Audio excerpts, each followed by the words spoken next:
Exactly. Hi. What's up? Hold on, let me fix my mic. Mic check 1 2 1 2. You from Campbellton Road? What is you gonna do? Hey, Period. Okay. I think you jinxed me, bro. Why I can't sleep with the fan on no more? good, cause your nostrils gonna swell up. Oh, they're swollen. I literally am like drugged up right now. I took some daggone what is it? Mucinex. Mucinex for allergies? Maybe you got a cold in. It's for sinuses, like congestion, because that's what's going on. Like I'm sneezing and Well, now your light bill will be cheaper. So there you go. That's a good habit to start. I can't sleep without the fan. Even just the sound of it. Like if all the lights are off in the house, right, and the fan is on, and I'm dead sleep. If the lights go, like the power go out, I will know because the fan will stop. I actually recently got a weighted blanket, and let me tell you. I cannot wait. I'm not gonna get one until I move. But no, so I got a 20-pound weighted blanket. I was going to get the 15-inch because they suggested that you get one that's 10% of your weight. But due to the fact that I'm still trying to lose weight, I fall under the 20-pound. Plus, when I sleep every night, I have a bunch of blankets. I have like 3 comforters and all kinds of pillows, everything. So I knew that 20 pounds was the one for me. And so when I work from home, so I get off at 5 typically. I got the blanket right before I finished working, and I'm not playing, y'all. I laid down under the blanket and I woke up to 9 o'clock. It was 9 o'clock when I woke up, okay? And then I I was up for a couple hours, maybe like to like 11 almost. And then I went back to sleep. Now, normally when I take a nap, if I take a nap for an hour, 2 hours, I will usually either go to sleep minus that many hours. Like I'll go to sleep 2 hours later, or I'll wake up 2 hours early. I got a full night's rest with that blanket. Let me tell you something. Oh my gosh. Pluto ain't got nothing on me. Okay? I can't wait to get it. Because I purposely sleep with a blanket and a comforter, like a fleece blanket and a comforter on top of me every night because I like the weight of it. Yes, like snuggly. You would laugh if you saw my bed right now. So I basically, when I braid my hair, I use like a lot of like jam or whatever the stuff is called, the gel, honey. So last time I braided my hair, it had got all of my pillows on my bed real bad, even through my bonnet. So my bed is literally covered up with a comforter. My pillows is covered up with a fleece, and I sleep on top of everything. You can't even see my bed. You can't see nothing. It came through. Oh, you know what? I think that happened to me. And then when you do that, do like the dye from the bonnet get on your pillows too? That has happened before, but it didn't happen this time, thank God. Now it did come out. Shout out to OxyClean. But yes, I have had the bonnet come out on the color, like the dye from it come out on my pillows. Girl, I just ruined my pillows like that. Mind you, I wear a do-rag and a bonnet, like dang girl. So, but I don't want to like braid my hair without the grease. So it's like, what am I supposed to My do? skull cap be bleeding I don't like that. through that. But anywho, how was your week besides that? Oh, my week has been so freaking hectic. Like work has been, so my job is just very like mentally draining, and not necessarily in a negative way. It's just, it just comes with like experience, I guess you can say. So I just deal with a lot of stuff that just really fries my brain, but it's nothing like I would still do this over anything customer facing related ever in life. So not that I don't care, but some days I just be wanting to punch the computer and then wake up and it's Christmas time. Yeah. It just be stressful. I So feel you. that's really what's been going on. I've been doing that. I've been trying to get back on my diet. So I was able to lose like 11 pounds during COVID. And then it was like, that's going to have to be it. So I'm trying to get back on my routine. I haven't been eating poorly. I've been maintaining my weight, but I should have lost at least another 10, 15 pounds by now, but Yeah. Oh my God, girl. I just been real busy. I've been working. Of course, Flo Millie, her mixtape came out this week, so she been doing a lot of press. Yes, God. And she been doing a lot of press, so I've been like with her literally every single day up until yesterday. I had to turn down a client today because I needed some rest. Like I had to just be like, today and tomorrow I need to rest. And then it started raining. I was supposed to get my car cleaned today. I was supposed to do a lot, but I just I could not sleep last night because of my sinuses, and I can't sleep without the fan on. So I took like 3 melatonin to go to sleep. So I've been kind of like drained all day, but I ended up calling a few apartments and making some Oh yeah, how's that going? Appointments. I got some appointments tomorrow to go look at some places. So I am a little bit out of my budget, but at this point, I'm ready to take a risk. Been told Not by some really, other but people. really. Some people that I know that's apartment shopping, they basically like, you know, what would have been the like whatever your budget is now, what you would have gotten for that 3 years ago is like you can't really, it's not quality, so you kind of gotta like up the ante a little bit. Yeah, for sure. Like I looked at some things. Like right now, my budget.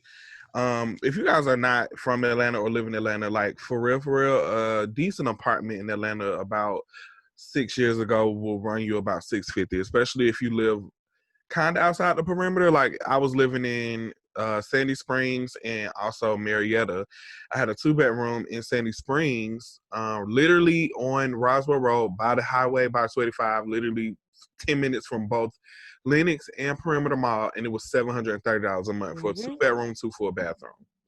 So now, you know, you can't even get that for no less than $1,200. You can't even get that in the hood.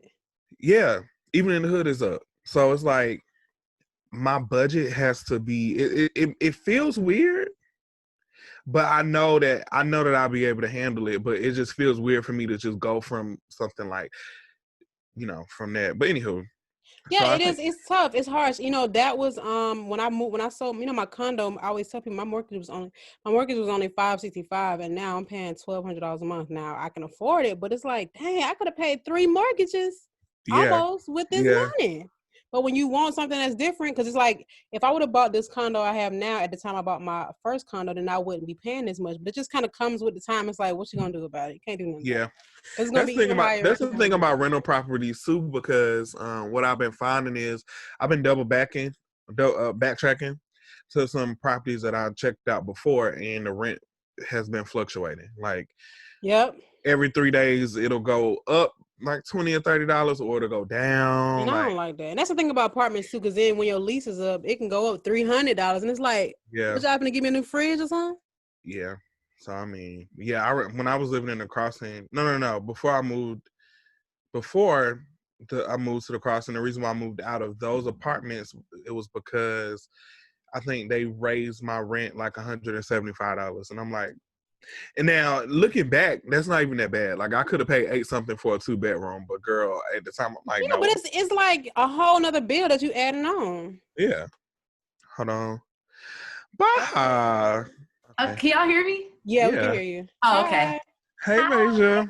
We were just having our little intro talk or whatever. Okay. That we normally have before the show, but you're here now. It's time for shot talk. Hey. All right, so I know y'all noticed we got a third person in here. We got Bahja Rodriguez.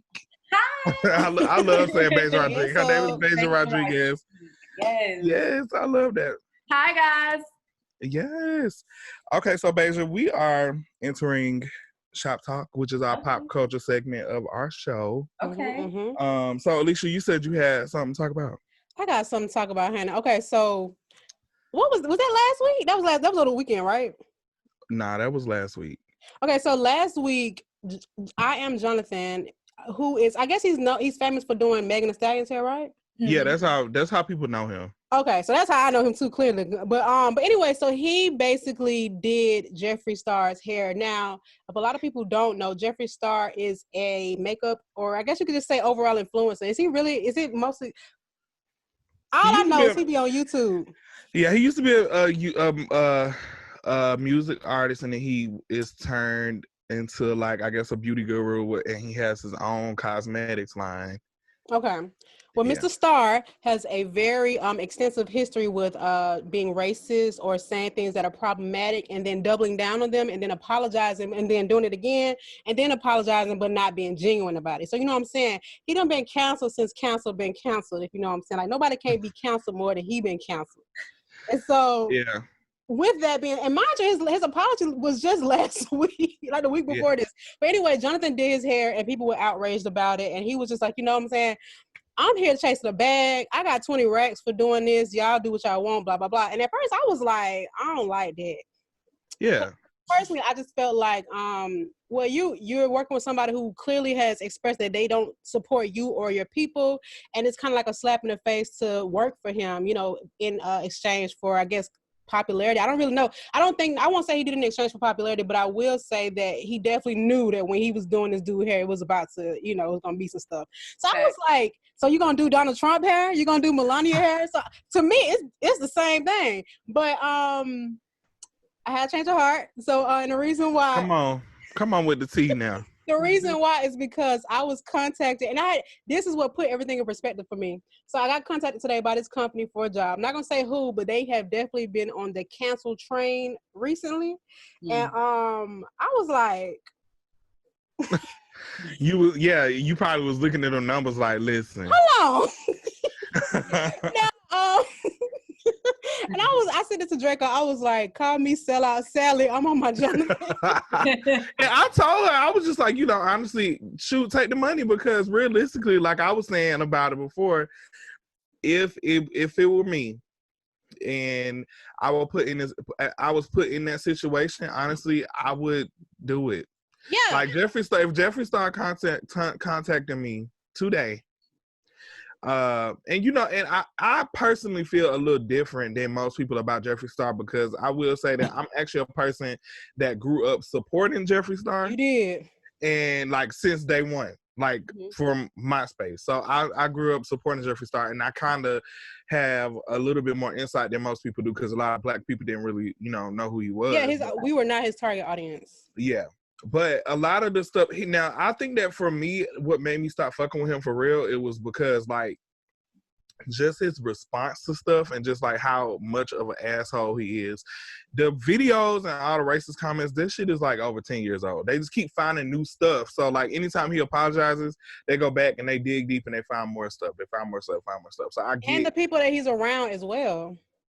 Yeah, he's rude as fuck. He's been rude to me. That's another reason why I don't fuck with him. So, you know, I have my personal issues with him, but if he were to offer me $20,000 to work for him for one day, what time? Period. I don't have that in my account. Exactly, and that's what matters to me, because I feel like if you don't need it, then obviously it's easy to say that. I don't necessarily need the amount of money this company talking about, but I definitely don't make that right now. So it's like, yeah. Let me be the change I need to see. Yeah. Exactly. So I'm like, you know, I honestly couldn't say that I would turn that down. I mean, you can say that I don't have a backbone or I can't stand on my words or whatever, and I do support, and I'll make it known that I do definitely support my beliefs, but when it comes to my livelihood, I got to take care of myself. And I also think that this is my job. I have to separate. Most of the time, I have to, separate that from my actual job, like just my personal feelings from my work. When it comes that much money though, $20,000. That's a lot of money. Exactly. And in one day, like you don't even have to now how much are your other clients paying? Because I'm like, he must have been calling a few people and they said no. And so he was like, up the budget. But I do think that you kind of have to know where you draw the line. I think it'll be different if Jeffree Star at least never even apologized. You know what I'm saying? Yeah. And I also like where you are in life. If I need 20,000, I need 20,000, love. Today. Today. What's your skin tone? Let me match you right quick. I got you. What lace? Oh. But like, I remember you said, Draco, that maybe it would have been better if he didn't post it, but I think it would have still gotten back around to people. Yeah. Oh, yeah, for sure. Yeah. Listen, I know a lot of these companies may not be known for being supportive of all communities, but when it comes to like corporate America, I try to look at it as like, well, the CEO don't directly reflect. Because I work for some companies who are definitely Republican organizations. Now, Republican don't really like bother me, but it's like their contributions and what they have supported in general. But honey, I just want y'all to know, if y'all see a change on my LinkedIn, mind your business. Just keep and scrolling. That's on that. Next. Just scroll, niece. Period. So I wanted to talk about Megan's, I guess we can say, her statement that she did on live yesterday about her situation that happened when she got shot. And I want y'all to chime in and let me know how y'all feel about it. But I'm going to just say this. Like, I really, really, first of all, I was watching it as it was happening. Like, I saw on my phone, I had a notification pop up, Megan Stallion is live. I said, oh God, like, let me just see what's going on. On Tory Lane's birthday. on Tory Lane's birthday. I love it. So it popped up, and I was at a photo shoot, so I had to put my AirPods in. And I got really sad because I think that, you know, she was just talking about it, and she just was, you could tell like she definitely had to sit down for a second and just like gather her thoughts. She was chilling at first. But I think that what it was that got to me was the fact that, you know, she was just being honest. She was just like, you know what, you know, I just recently lost my mama and my grandma. My dad been dead for a long time, but I lost both of them. So I'm in this industry I'm basically by myself. So of course, me being a friendly person that I am, I'm going to adapt to people, and people are going to adapt to me, and we're going to have fun. And, you know, I'm young. Like, I would want to have fun. I want to make new friends, and I want to, of course, make friends in the industry and stuff like that. But I realized that this isn't how, you know, I may have been going about it the wrong way. And she was just saying that, you know, she just basically was trying to fill a void of just like not, just, you know, just trying to put people in her life to not necessarily replace her mom or her parents and her grandparents, but just so she can feel loved. Do you know what I'm saying? Like, you know, from friends, you know? And not think about it. And I just think it's just a testament to just show, once again, just how, like, unprotected and just undervalued I think Black women are as a whole. Like, I think people kind of took it and made a joke out of it because, you know, she's taller, she's thicker, she doesn't give off the appearance of, like, this fragile, small, petite female. And I think people take that instead of looking at it as a strength, and it was like, oh, okay, we can make a joke about this, like, this is funny, like, oh, she can take it, like, yeah, you know, she'll be okay. And I think, like, you know, whatever the situation was, you know, I was having a conversation with just a few, like, my industry friends, and they're like, well, you know, this is what I heard happen. This is what I heard happen. I'm just like, nobody was in the car, but, you know, the driver and the other 3 people who was there, you know. But regardless to whatever, like, I don't really know what a woman could do to make a man want to shoot her unless his life was in danger, you know. And I really don't believe it was like that kind of situation. But I just think it was really sad to see her, you know, just upset. And I just think too, like, you know, you have a lot of people when you in this industry, like, you have so many people who gravitate towards you just because you're what's hot right now, you're what's cool right now, you know, and it looks good to be, you know, cool with you. But then when it's really time to be cool with you and be a friend, like, these times, I'm sure this really showed her, like, who her friend was. Like, even with the Drea thing, like, not to throw Drea under the bus or anything. I don't know her personally. Oh, I'm throwing her under the bus. They all went, because they all went out of town. So you out of town with this girl, you acting like you oh so cool with this girl and everything, and then you going just make a joke about this, talking about I want somebody to love me so much to shoot me in the foot. Right. It's like, we don't even know if they was sleeping together. And it's like, even if they was, that's their business. But, you know, when we start getting into, like, taking somebody's life, paralyzing somebody, being able to change somebody's life forever, that's different. And, you know, it's not a joke and it's not funny, you know? So I absolutely agree. I feel like, and then when I think about other people who've had, one thing I feel like is obviously, like, celebrities, I know that they're, like, joining in on the fun with social media, but it's like, you kind of got to realize the power you have. Like, when I saw the meme that 50 Cent posted, I'm like, come on. Yeah. You know, something. His apology was just like dumb. So my thing I didn't know it was real. How? It was videos everywhere. Literally, videos everywhere. This girl is literally leaking blood on camera. Oh my God. How are you not thinking that it's real? You think it's for a music video? Like, I think that people are just so disconnected from reality that it's just, it really bothers me. It frustrates me. And I just didn't understand, like, how people would make jokes. Even after she made that live and people just like, oh, y'all sit here and talk about, I saw this one, this really just bugged me because somebody posted and said, y'all sit here and clown people who cry on Snapchat and Instagram all day, and y'all gonna let Megan slide with this sob story. And I'm like, are you fucking kidding me?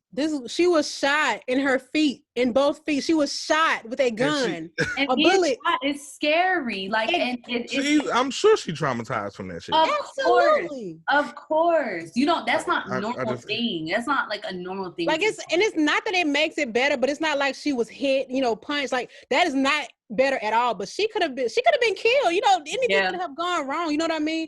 It's just so crazy to me. But like you said, Bahja, it's about, like, like her appearance and how she carries herself, people probably look at it as like, oh, she'll be all right. Oh, it's probably not even as bad as we think it is. It does not matter. There was a bullet that went inside her body. Okay. And she could have lost her life, you know, and I think that that's the bigger picture that people are missing is that, you know what I'm saying? If that would have, like, you know, Tupac died from a shot in his leg, you know what I'm saying? Like, that was the fatal shot. So at the end of the day, it's like, it doesn't matter. Oh, he shot her in the feet. Like, does not matter. He could have paralyzed her. She never could have walked again. Like, her life could be over and she never did anything else. Like, but I just think that people really should cut her some slack the same way that we cut other celebrities slack. Like, she is or young, dudes, because if it was a dude that got shot, it wouldn't have went that way. Oh, of course not. But it's like, you know, even just what about her mom and everything, like, I just think sympathy does need to be had there, because that's a real thing to go through. And you know what I'm saying? Like, my heart goes out to anybody who's ever dealt with that. But I just feel like,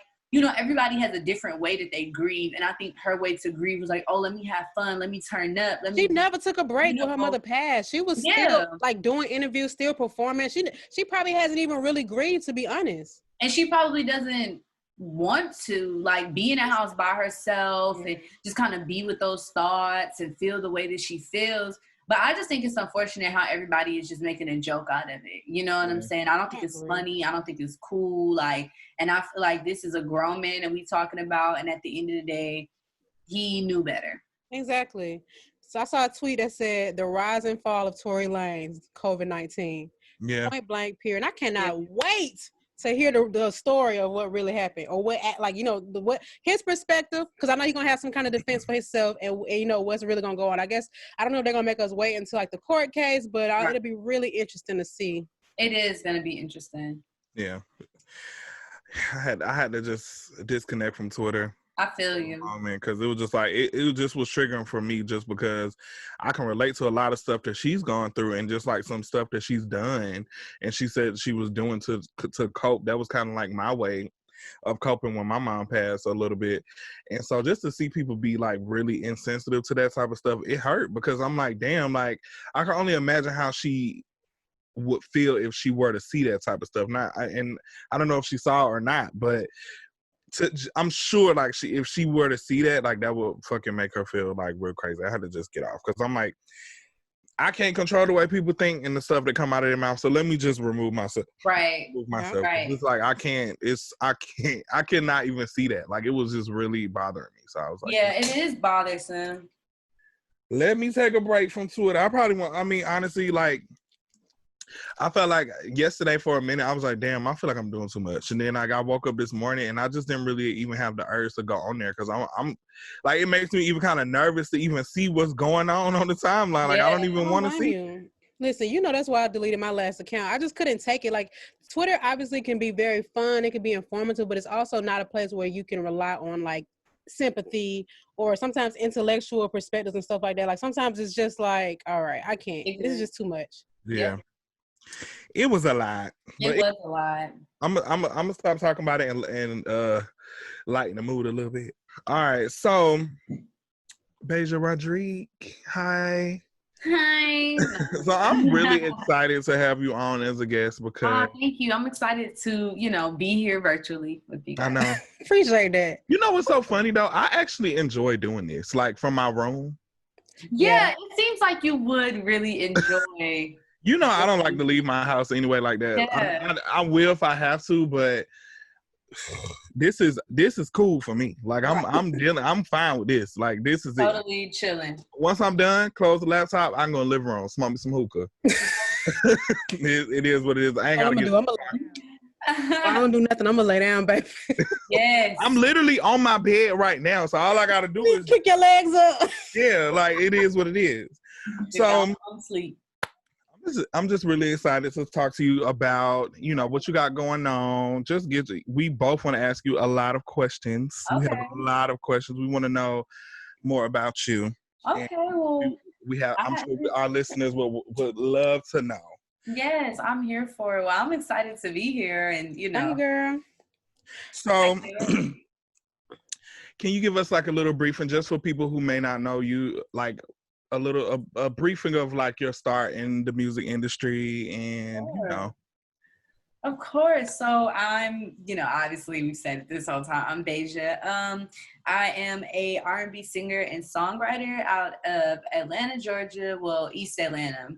And and I have been doing music all my life, but I started professionally when I was 12 with the OMG Girlz, and I was the OMG girl from 12 to like I had just turned 18 when we disbanded, and I've been a solo artist since 2015 to now. And it's just been really amazing for me. I've had a really awesome career. All my projects have charted top 10 on iTunes. I've, been independently doing this by myself. And it's been like really, really, really fun just to like explore, my individuality. It's been really cool. It's been good to watch you grow into your own self. Like, I love that. But I'm sure, how irritated do you get when people just refer to you as an OMG girl all the time, even still to this day, even though OMG Girlz ended how long ago? 6 years now, almost. 6 years ago. Yeah. I mean, sometimes it gets frustrating, I think, but what I try to do, and I think what I do a good job of, is kind of separating myself from that particular brand. Like, I don't really do a lot of bright colors, long hair, the whole thing. My last project, I obviously had pink hair on that, but like, I've just kind of did a good job at establishing, I think, who I am as an individual. And I mean, when I'm out and about, like, people are like, oh, like, you're the OMG girl, but I kind of think I embrace it a little bit, because it's still cool that like people still, I don't know, they're familiar with that part of my career. That was such an important part of my career. I mean, that really is what got me started doing my solo thing now. So, I embrace it. And I mean, it annoys me sometimes for sure. But, that just kind of makes me feel like, okay, I just got to go harder. You know what I'm saying? So people really know. But I get more people who come up to me and be like, oh, I love your songs. I love your music. Then I do people be like, oh, you OMG girl. So it's like a good balance. So I think that helps. Has Flo Milli contributed to that? You know what? You are so funny. What's so funny is when she first put the song out, like all my fans, they're like, oh, she said your name. This might have been like a year ago or so. Yeah.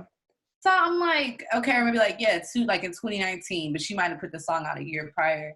And I listened to it. I'm like, oh, okay, this is like dope. And then it's like crazy to just see her ascension into where she's going. I'm like, holy shit. Like, oh, I don't know if I could cuss her here. Oh, you can cuss, girl. Oh, we grown. Like, holy shit. Like, I can't believe that this is like, I'm glad that the first rapper who ever said my name is like just a boss bitch.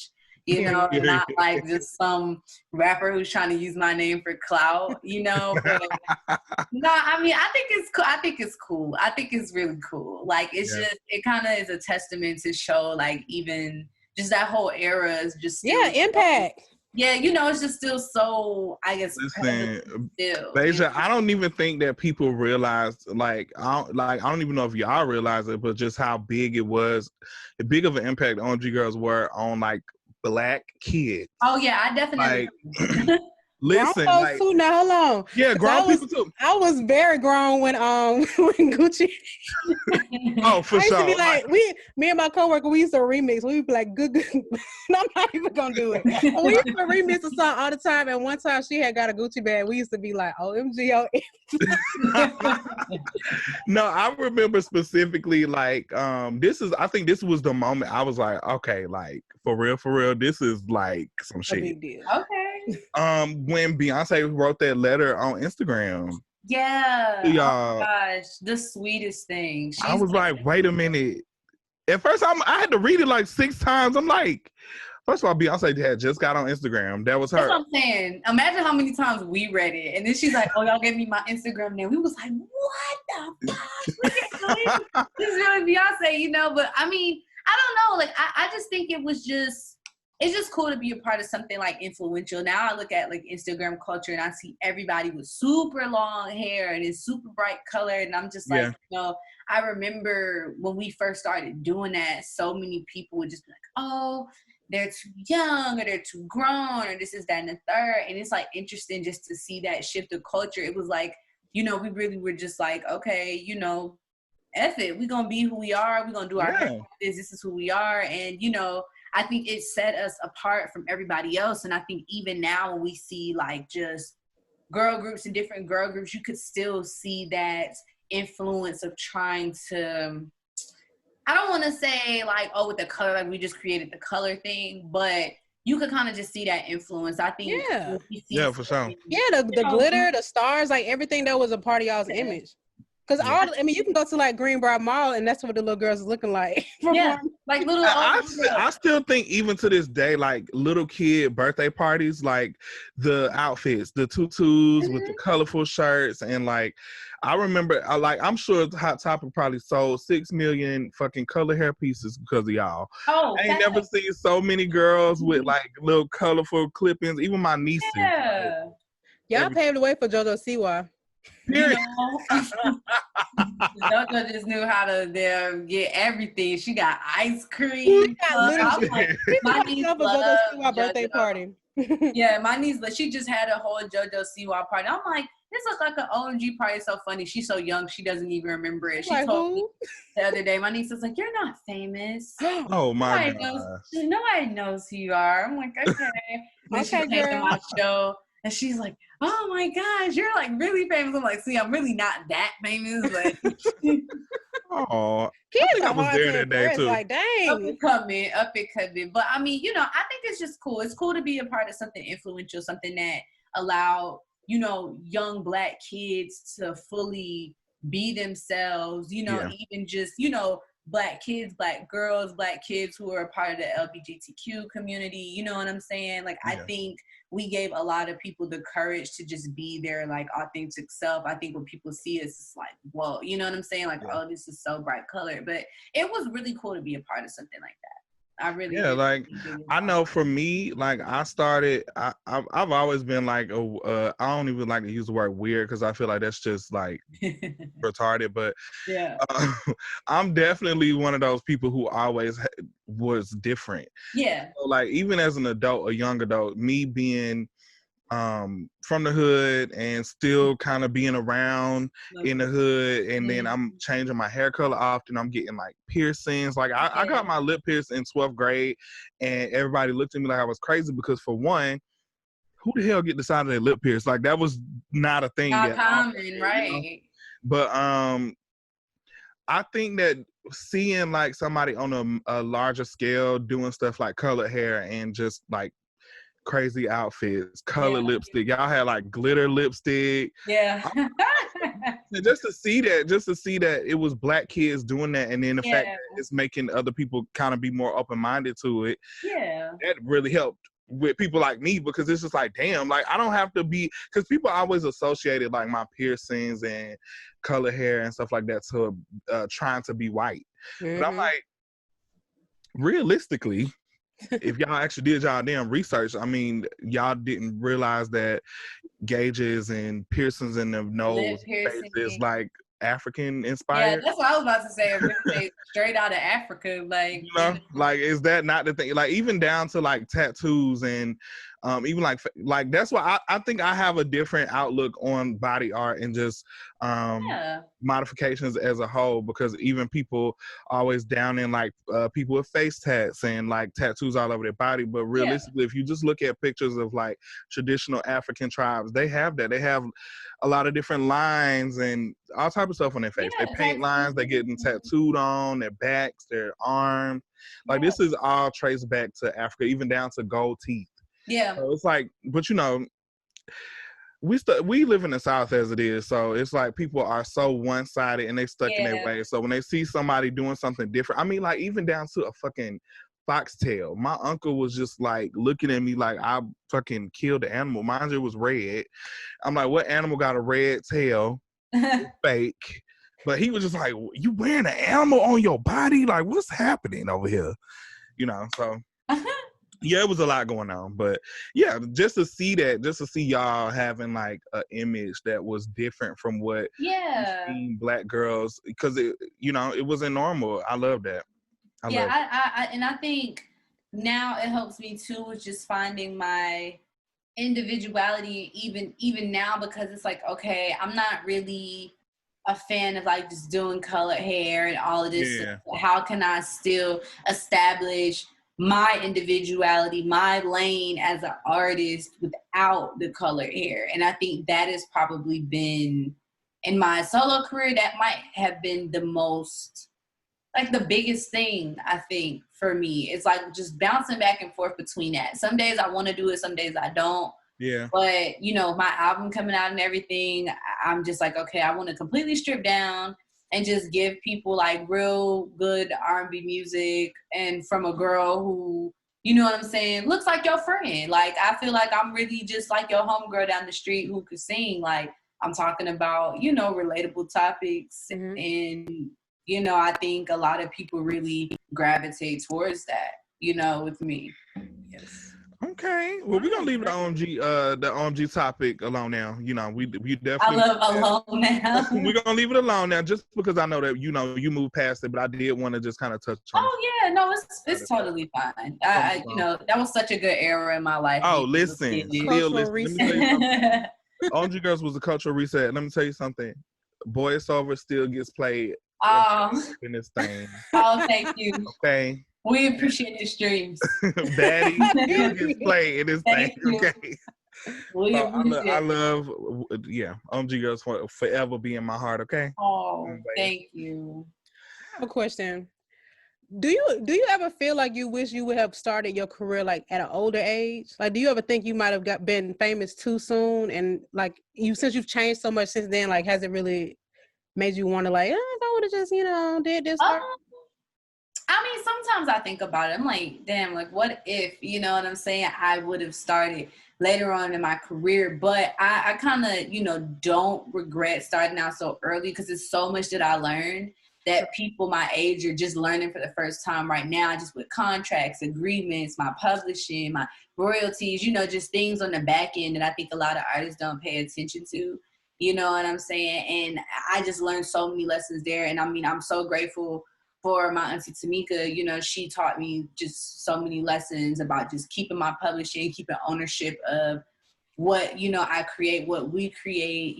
She never put us in a situation where anybody was allowed to even touch our publishing.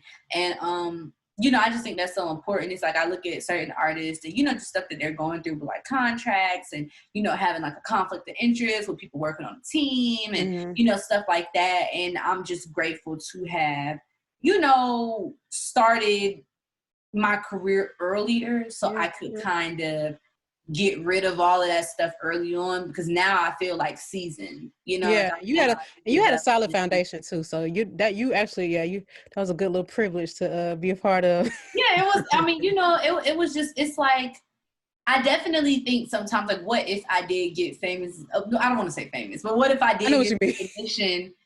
For what I'm doing later on in my life. But I think the early recognition was good because it put me in the industry at an early age and allowed me to learn lessons that I don't think people even learn at my age or older. Yeah.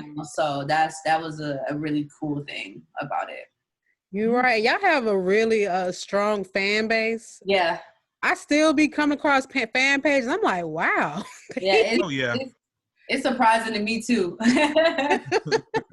Oh yeah, they definitely. Mm-hmm. No, I was just saying they definitely do have like really strong. Yeah, especially like the relationship pages and stuff. I'm like, wow, okay. Do you ever like? Because I see a lot of artists do this a lot, or just any celebrity in general. Like, do you ever search yourself and see what people are saying about you? If I have something new coming out, like true. Like an EP or something like that, I kind of just don't search, like, if I'm not really having anything going on. But if I'm having like a project coming out or a song coming out or something, like, I'll just go search my name and just see what's being said. But it's mostly nice things for the most part. Okay. Girl, let me tell you something. I couldn't do it. I can't handle, like, I think that I can handle criticism as long as it's like from people who opinion I value, or like some people that are genuinely giving constructive criticism. They're not just like bashing me just like a troll. Yeah. Like, I'm okay with the constructive criticism. Like, if you like, just tell me in a certain way, but I know that's not realistic when dealing with people. So I don't think that I can't, like, I would not be able to handle that. Like, just, oh my God. Oh, when I was younger, I used to go off. Like, when I was younger and, back in my younger teenager you know, when I was a teenager on Twitter, I would just, you know, I mean, I was kind of just the one on Twitter who, like, I thought it was funny. Like, you know, I'm just like, y'all really, like, are saying y'all gonna beat my ass over these niggas. Like, you know what I'm saying? Like, that's how I used to feel. So I just used to, like, be trolling. Like, I'll be on there and be trolling, you know, and all the fans, she be on there, she be talking too much. I'm just like, this is entertainment. Dang, that was me over Bow Wow. Yeah, I mean, I just thought it was funny. Like, I'm just like, dang, this is, you know, I remember being like about Bow Wow and Sierra, and now, you know what I'm saying? They being Listen, like, about, I hate to bring this up all the time, but Alicia fought me over Bow Wow one time at the bus stop. I actually fought a few people over Bow Wow, and that's okay, but it was me. Like, you really fought me. I fought Frank too. Huh? I fought Frank too. Rest in peace to Frank. Oh my God! Like, listen, girl, I used to be like, like I didn't play. It wasn't even like a little fight. Like, we got into a real life fist fight at the bus stop. You want to fight? I want to tussle. What's good? I fight my love, baby. In front of her mama. Listen, I used to like how you said how fans might have been with you over like other industry dudes. I was like, I hate this person. I hate who Bow Wow date. I hate her. I hate Sierra. I hate everybody. I'm like, now mind you, I'm this poor 16-year-old girl living in the hood. I couldn't even say was never. You wasn't even 16, girl. We was in like 6th grade. Well, however, I don't remember. My obsession with Bow Wow lasted almost a lifetime. So, you know, I'm in a mature place now. But I used to really be convinced, like, he can't have no girlfriend. What he gonna do?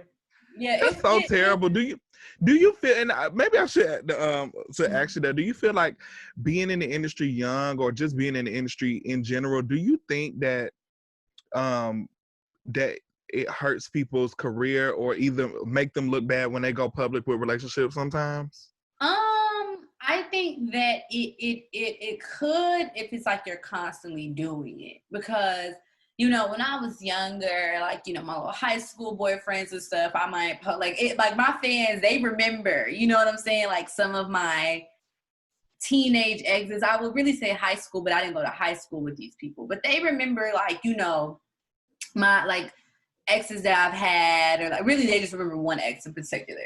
But the bottom line is that I'm very, with my relationships and just in general, I'm very private. Like, I had a whole boyfriend and nobody ever knew, you know what I'm saying, on the internet.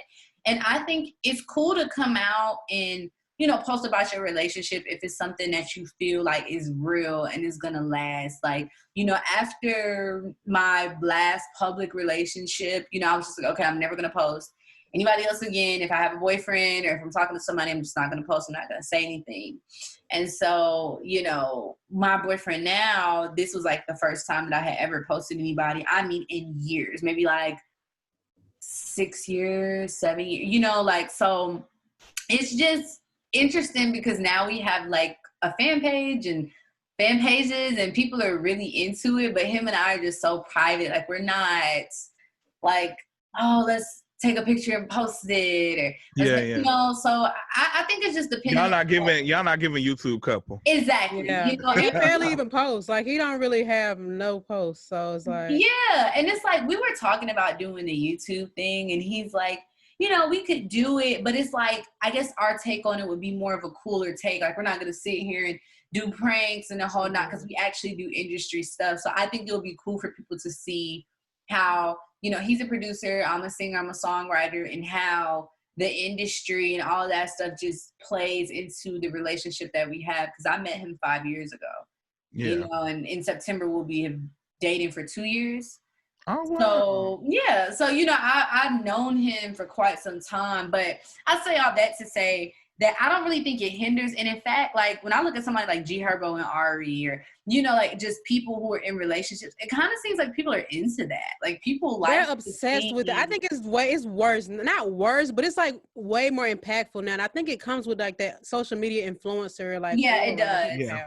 People are fans of the girls now. Like, when we was growing up, it used to be like, oh, she with my man. That was my man. Now it's like, girlfriend. Listen, Jada was like popping before she dated Lil Baby, but once she started dating him, she has become like a major thing. Her own brand. Yeah. I ain't mad at it. I ain't gonna lie to you. I mean, I'm not mad at it either. Honestly, I think it's cool, especially if you have like a business mindset and you able to kind of make it your own empire. Like, I commend the Instagram girls for the looks that they give. You know, people feel like it's not like a real job, but it is like a job to consistently. Because they don't know how much they get paid. It pays money. But it's a hard job to consistently create content, even for somebody like me. You know what I'm saying? Like, I don't consistently just let me get dressed up, let me throw on a wig, let me do a photo shoot. Yeah. You know, like, so I commend them for doing that, because these girls be moms and be throwing that wig on, that makeup on, that fit, and be getting looks like. No, for real. It's like, ain't we in quarantine? Yeah, they genuinely enjoy it. I think that's what it is. I think that because for me too, like, I feel like a lot of stuff that I used to do on social media before, but that I don't do as much now. People always look for me for that. They're like, dang, I remember you used to post this type of stuff, blah, blah, blah. Yeah, I retired from I don't even have the energy to put no clothes on. Me either. I don't even keep my look at my hair. Look, can I post in the hoodie? You should like, but you know what though? Honestly, I'm getting back into it. I think that I really want to really tap into this YouTube thing. I feel like it's a lot of stuff that people want to know about me, and then it's a lot of stuff that I just kind of want to share, because I feel like the industry, as far as like the beauty world, is missing so much. I watch so many people online just become so unprofessional and some things that's just not cool. And then like even with just the small stuff like sanitation, like the way that they keep their kids, and I cringe. Like, I don't care about if your room is messy. Like, I get it. Like, you have days when your room messy, whatever case. Right. But when it comes to something that you're working with, like your work tools, you're dealing with people, other people. Like your room, you got to deal with that every day. Yeah. But I just don't feel right touching dirty brushes or dirty makeup and bringing it around my clients, especially people who are high profile, not that just separated, but even people in general, because some people are just germaphobes. Like, I think about that. Like, I look at people's pictures, I'm like, oh my God, they brushes is dirty as fuck. Like, look at them. They powders is just spilled all over their bag. You know what I'm saying? But I just feel like I need to just tap into that market and I think you should. I think you should. I think that you're a very interesting person. You know, you've been interesting to me since I was a freshman in high school. That's when I first met you. I was 14.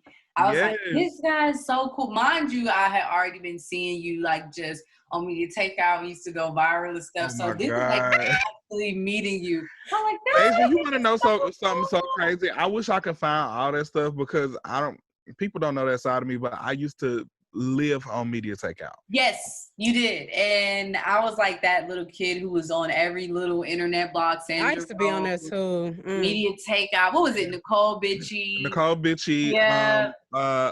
Concrete Loop. Oh. Yeah. It was like grape juice or the grapevine or something like that. The grape juice is still out.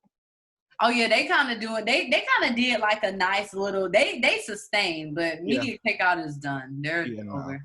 I used to love Wrap Up too. Wrap Up was my favorite because they used to the new music. Now you can download it straight from Wrap Up. Like, I used to love that. I'm a Lipstick Alley kind of girl. Oh, me too. Oh, that's what a TV at. When I can't figure something out, I say, I know Lipstick Alley. No, let me go and look. You know what? I be on Lipstick Alley too. Like, if I really want to know something, though, I gotta really want to know. Listen, and you gonna find out, okay? Yeah. I be like, how y'all know this? People be taking these cases personal. Like, I'm like, they really do. It's crazy. So, you got questions? No, you got a question. I do. You do. So, well, for one, somebody has a birthday coming up on Sunday. I do. How are you gonna celebrate, girl? Because I'm going to Orlando. I got a house out there. Okay. Like me and just a few of my friends. So we're probably just gonna chill. We might have somebody come cook and like get dressed up and just, you know, be lit. There you go. But that's really all we have planned for the most part. Okay. Well, happy early birthday. Thank you. I'm turning 24. Hey, turn on in. Okay. I know it's like a real grown adult. That's how I feel, like real grown. Yes, your Kobe year. I love it. So, as far as your music now, Mm-hmm. what can people expect from your new music that's coming out? And how is it different from the music that you already have out? I think people can expect more of a personal feel with this particular well, this is my album. So Oh, I pretty much recorded all of these songs myself. I've engineered them, I've wrote them. wow. And I think that that's the difference this time around. I think that people are really going to be able to hear what it sounds like when I'm in a room just with me, you Yeah. know. And I mean, I've gotten songs from other like songwriters and stuff. I've been cutting those too, but a lot of my favorite songs are songs that I've written and recorded. And I just think people are going to really get like a modern R&B feel. Like I feel like I definitely kept it more R&B this time and not like that sing rap R&B thing that everybody's kind of doing, which I'm not knocking at all, because I've had a whole project where I'm doing the same thing, so I'm not knocking it. But I think this time around, I just got back to my roots. I got back to really singing and really, you know, just talking how I normally talk. I think my fans are really, really going to be excited just about what I'm bringing and really just the overall rollout with this album. I think people are really going to be surprised and like amazed at, you know, just the music I have coming. I think it's really personal. It's super R&B based. It sounds really, really good. And I just think that people get to actually hear me and feel me. And I'm excited. Yeah. I think that people bash like modern R&B so much these days because they're so on the 90s sound, and which I get because I understand the difference. You know, I feel like in the 90s people did more like ballads, and the vocals on the songs were like really strong. Yeah, just run and stuff. Yeah, but I really do appreciate just the current state of R&B just because I feel like it's relatable to like the group of people that are listening to that music. Right. And like it's something that people can relate to. Even me sometimes, like I definitely can relate to a lot of the music that's out right now. And the tone of it is it's not so just like I'm screaming it at you and I'm saying like it's like you feel it, but you ain't, because I feel like the difference between the R&B now and in the 90s is just that the sound, I guess you could say, theirs was like you gonna feel this passion in my fucking voice. You gonna feel that. But I feel like now it's like more straight to the point. Like the songs are shorter. Like people aren't doing really long songs no more. Like anything over 3.5 minutes it almost feel like too long. And that's crazy to me because like that's what I be expecting.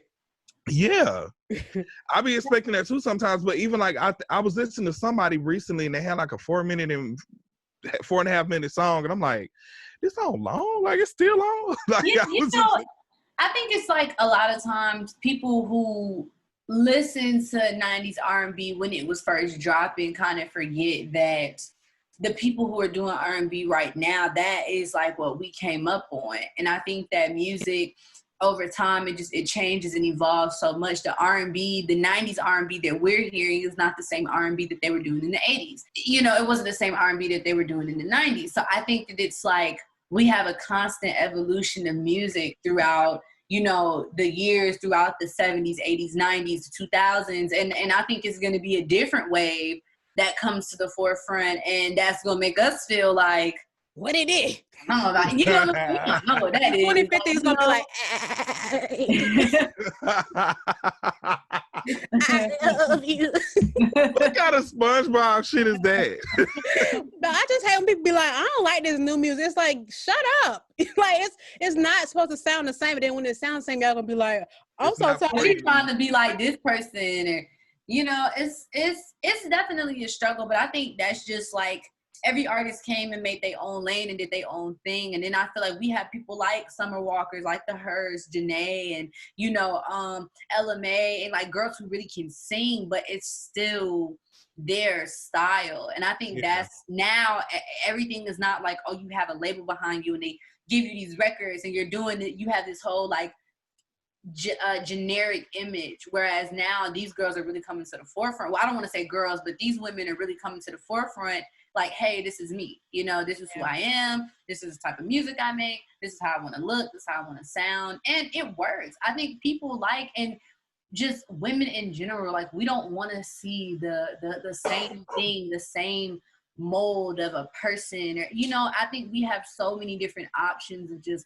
artists, not even just female R&B artists, but male R&B artists, stuff like that. I think people have so many different choices to choose from out here, and I think people like that. They like feeling like I got this underground artist that don't nobody know about but me, and like they're cool. People like that. Yeah, I agree.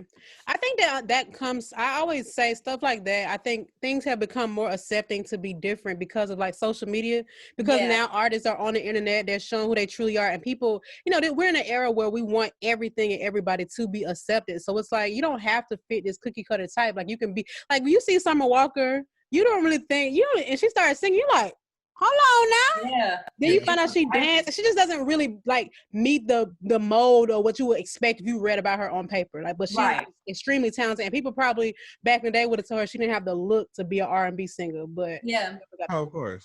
Oh yeah, I mean that definitely, but it's like now I think the whole you don't have a look, like I just think that is like there's no such thing, obsolete at this point, because we have such a wide variety of just people, like even somebody like Lizzo. Like for me, Lizzo winning was important. Like to me, Normani being a dark-skinned girl in pop music is important for me, especially because Britney Spears is who inspired me to sing. Like I just think, imagine if I would have had a Normani, you know what I'm saying, at that age in pop music when I started liking music in general, So I just feel like certain people just have to win in certain spaces because of certain doors that have to be broken down. Like, I feel like, the last pop girl, black pop girl to me was like, Nivea or something? Like, I don't know. You know what I'm saying? Like, it's like now, it's like they don't even want to put black women and men in the pop category because like, why can't black people make pop music? And there's a lot of artists out here who do make pop music, but they won't put them in that category. Because I honestly think that Lizzo is a pop star. Like I don't really consider her a rapper or an R&B singer, but she keeps getting awards in like R&B categories and hip hop categories, and she's getting nominated. And it's not that I'm trying to discredit her for that, but I just feel like her style and like just her image and just her as a whole person, it just gives me pop music. But it does. But it's make up categories and stuff like contemporary R&B. Like, what the fuck is that? Like, you just pop and R&B. Well, see, like pop is just short for popular music, And it's like I think when we look at pop, it's like they made pop seem like it's just this all white genre. You have pop and then you have urban, and pop is like the white people, urban is like the black people. And I just think that, if she was a white, big artist, fat white artist, female, she would be like, who was that girl? Meghan Trainor. Like, pop star, like making pop. I love me some Meghan Trainor, honey. Yeah, and I love Meghan Trainor too, not to put her down. Well, no, I know what you mean. Like, it's comparable. Yeah, and I just think it's just, that's like the point that we're at in the industry now, where we're fighting to be recognized for the music that we actually make. Pop music is popular music. It's music that is popular. Y'all, they have turned it into a genre, but at the end of the day, Lizzo is making pop music because it's popular. And Lil Nas X. Pop music, for sure. Music. Isn't that what Tyler, the Creator, was talking about? Was that the Grammys? Yeah.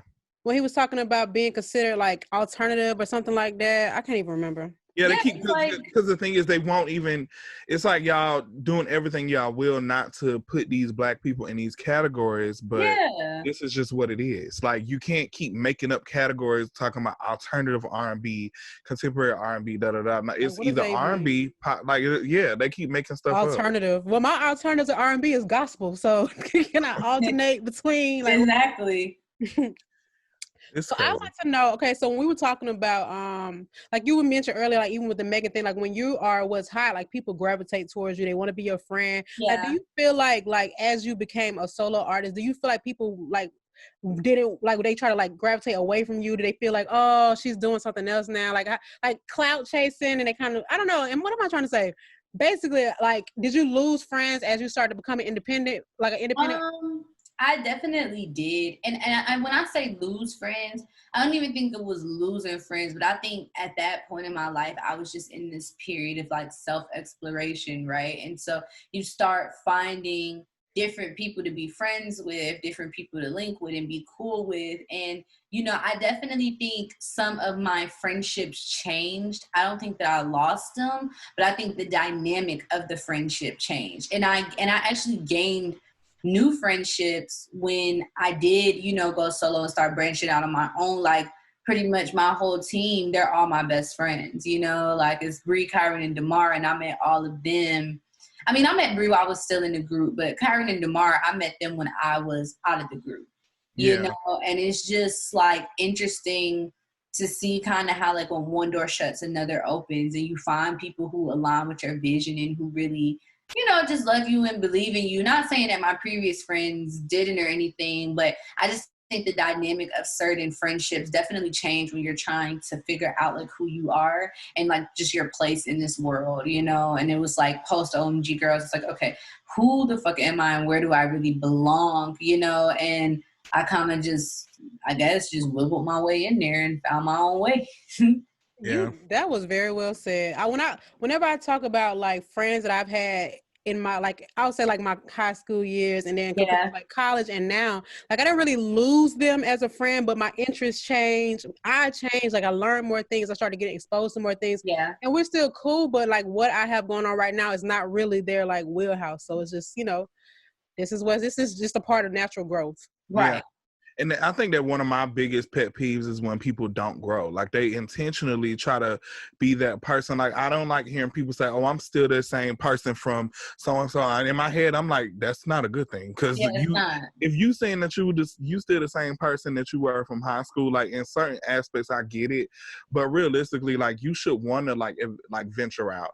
Yeah. And it took me, I think, something that really helped me to just kind of like look at the world different and just want to explore things, new things, try new things. Was traveling. Like I ended up when I got enough money to travel on my own, I just literally booked tickets to like New York, LA, just places that I always saw on TV that I've never been to, and I wanted to experience it on my own because I didn't want to like have people around me that's like, oh, let's do it this way. Let's go this place. Let's go this place. I want to experience it for myself. Yeah. I want to see it. And I want to just form my own opinion about stuff. Like I always say that. Like I love doing stuff alone just because I like the, you know, the comfort of just figuring out stuff on my own instead of having like so many people. Traveling will do that. It changed my life. Yeah, no, seriously. It makes you look at stuff different because it does. Especially just going into the West Coast and up north, you can see like the mindset of people is very different from people in the South. Because we have like, we were just taught so much stuff that was different from what, like it just seems like they're more free, especially on the West Coast. Everybody's out there more free. Way vibey. Yeah. I agree. I totally agree. And especially when you go to a different country, it's just like so weird. And it's, I don't know the right way to like interpret this, but I always think like, okay, I always use Iceland for an example because that's like the furthest I've ever traveled by myself. But when I was in Iceland, I'm like, wow, life is happening in this country and there's like life in America. It's all happening at the same time. But it's like just so completely different, like the environment, like even like the crime, the type of things that they deal with, the day-to-day, the nature. It's just like, this is, God, you did that? That's crazy. God did that, honey. That's crazy. Oh my God. He made some glaciers. Come on, we don't got that on the west side. Oh my God. We got some cold shoulders on the west side. That's close enough. Yeah. Okay. So, kind of going back to what we were talking about earlier about inspiration. Who were your inspirations as your musical inspirations? Musical inspirations, Brandy, Monica, hands down. Top two that I always name. Oh, and Aaliyah. Oh, for sure. You know, Monica, my cousin. Dream team of teenagers in the 90s. I love Faith Evans. I think she's a really big influence on me. Britney Spears, big influence. When I first ever started doing runs, I was listening to Keisha Cole. Keisha Cole is an influence of mine. I'm just like thinking Lauryn Hill, Mary J. Blige, like Beyonce, of course. Like my mom used to love her. Really Destiny's Child. Yeah. Pretty much anybody my mom played in the car. SWV 702, Black. Yeah. Well, you know what? I don't feel like people give Black enough credit. That's a good shout out. I literally know the intros and outros on their album. Like I used to stand Black. I remember my mom. The white CD with the colorful write. Listen. Yeah, that was it. And I mean, yeah, just Black women in general, I think are my inspirations. Period. You know, I'm just amazed at, you know, what Black women have just done with the whole entire genre of music, what they've contributed. I love learning about like past women in this industry and like how they may have influenced me without me even really knowing it. You know, so it's definitely a journey, but like those are kind of just the few that I could just name off the top of my head. But you know, Black women is my ministry and I love it. I love hearing, you know, the music that comes from Black women and just the perspectives, the points, the things that they would talk about. Like it was just really amazing for me growing up and hearing all of that. Yeah, even still to this day, I think. Yeah, it's amazing. You know. Go. No, you go. I got a call. Okay, I'm gonna go. So I have a question. So for me, I listen to a lot of podcasts, right? A lot. And sometimes what I have to make sure I don't do is when I'm listening to other podcasts, like not start like comparing it to this podcast. Yeah. Like I don't ever want to be like, dang, they did that. Why would you think of that? Or why didn't you just do that? But when you're writing or when you're making music in general, do you feel like you kind of have to just like not even listen to other stuff to kind of zone in? Yeah.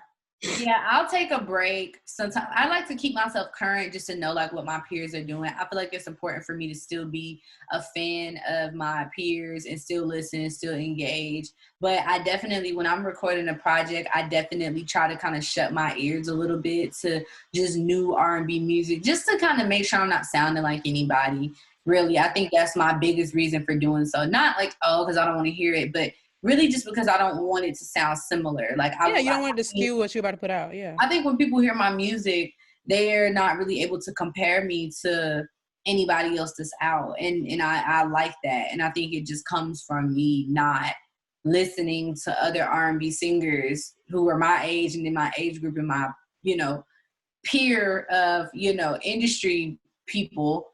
You know, like I think it's important for me to kind of shut my ears to that and just like create something really authentic and organic, you know, without the influence of other like sounds or people's sounds. Yeah, I can imagine that. And I'm the same way. Like I just think like even when it comes to the podcast and it's like certain segments, you don't want to use certain words because they're gonna be like, she got that from such and such. Right. Yeah. I mean, and it's possible that multiple people can have the same idea or the same style, but it's easy for people who have a huge platform to sound like, oh, you copied or you try to sound like such and such. Right. I struggle with that now. I feel like with makeup, when I first started, my style of makeup was very different. Like nobody would really wear what I would do, and that's why I would do it on myself a lot because it was just like this is the my creative side and what I have in my head, and of course nobody a lot of people didn't wear stuff like that. It was like more natural. Of course. Yeah, so I had a lot of people in my ear telling me, you would never, I mean, literally verbatim, you would never get booked like this. Like, you can't be posting this type of stuff because, like, nobody's going to book you. Don't nobody want these bright colors and lines and color contacts and all this other stuff. Like, nobody's going to book you for that. And now if you look at what's going on in the media or just, like, people that are getting booked for brands like CoverGirl and people who are like going viral on YouTube, making so much money, the looks that they're doing, like these cut creases, the colors, and it's all stuff that you would stuff do. Like that. I'm like, damn, like if only I would have just not listened to what was going on around me or trying to fit in just because I felt like that was the right thing to do. I could have, that could have been me. Right. And and that's why I said I really have to just kind of, I feel like that's why I want to use YouTube and just like, to just get back to who I was for real. Like, I feel like that'll give me some room to play and just be creative and just use what I got, I think so too. I think the YouTube route is a really dope route to go, especially if you want to just express yourself, because I think it's so many different communities on there, people who ain't a part of no community who just like different stuff. Like just here to have fun. Right. I'm just here to party. Me. I don't think I have. I don't know. I can't think of no more questions I had. Do you have any more? Yeah, I do actually. I have some random questions. So, have you ever been on like a really bad date? Yeah, I actually have been. I knew it was gonna be a bad date when he picked me up because my mom saw him and she was like, no. Like she had texted me. She was like, yeah, this needs to be like the first and last date. I'm like, okay. But then it was weird. It was like he had his like hair pressed out or something, and he came way to like my house in Lithonia to pick me up. But it was just like, I don't know. Wait a minute, he had a press out? It was like a press out blowout kind of. Oh my God, I just am so embarrassed. I was talking about this. I'm just so I'm kidding. I just was like, I just couldn't believe that I even ever went on this date. But it wasn't like we went to see a movie, and it wasn't like it was bad. It wasn't really memorable. Y'all went to Stonecrest? No, we went to Atlantic Station. And this was back when I really used to be nervous about going on dates. I never used to go on dates because I used to always feel like I'm going to run into somebody I know, and I don't feel like explaining, oh, hey. You know what I'm saying? Like, so I was just like, nah. But that's probably the worst date I ever been on. That, and one time I went on this date with this boy, and his friend was there, and the friend told me I needed proactive because I had like a bump. He need to go home. Oh, my God. Deja. He would have got drugged. Oh my God. I had just turned 16. Like, I didn't even know what to say. I was like, okay. He just was trying to be funny because he knew who you were. That's what that was. I guess he was trying to embarrass me, but it still didn't work because I was on a friend with his date. I mean, I was on a date with his friend. So you was on a friend with his date. Okay, got it. Also, is there anything that you did like when you were like in maybe the height of your teenage years that you wish you could redo? Like maybe something you experienced like while you were in the girl group? I mean, if anything, probably like just the touring, like the shows. That used to be really fun. Like it's really, I don't know. Doctors say being on stage is like 10 times more addicting than like morphine. It's like this big adrenaline rush, and you just connect with so many people at one time. I think that would be like the one thing that I wish I could relive, like just that energy. Like I don't think there isn't a better crowd than kids. Like they're gonna go up. Kids are gonna go up. I was a kid back then. We was all kids, but kids, they gonna go up. Period. They be I would have been scared, honey. Let me tell you, I no money. Performing with my back turned to the camera. Child. Crowd, I mean. Speaking of touring, right? You see how like all these groups are like doing reunion tours, like B2K and all this other group. Do you think that OMG Girlz would do some shit like that, like a tour with like an old screen tour, so like Mindless Behavior, OMG Girlz? Do you think that y'all would do that? Right now, no, probably not. I don't really foresee it. I mean, not saying like I'm against it or anything. I just don't really see that happening. But I mean, I don't think any of us are opposed to it. But okay. It'll probably take time, like the Millennial Tour. Tour. Like I think it's just, when you're in a group and you go through a breakup, it's just so many different like things happen. And not saying that we're not cool or anything, but I think because all of us have been individuals, all of us have. Sorry, my mom let my dog in here.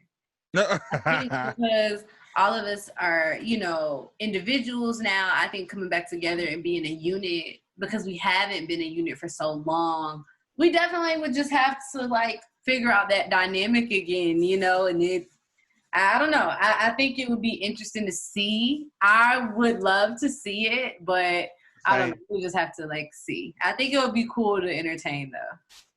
If y'all do it, I'm gonna be so extra and just get like t-shirts made with girls on it. I'm getting they need to say airbrush and be like period. OMG Girlz. Yeah, I'm gonna get an airbrush on the hat. I'm gonna have posters. I love posters. I'm gonna do everything.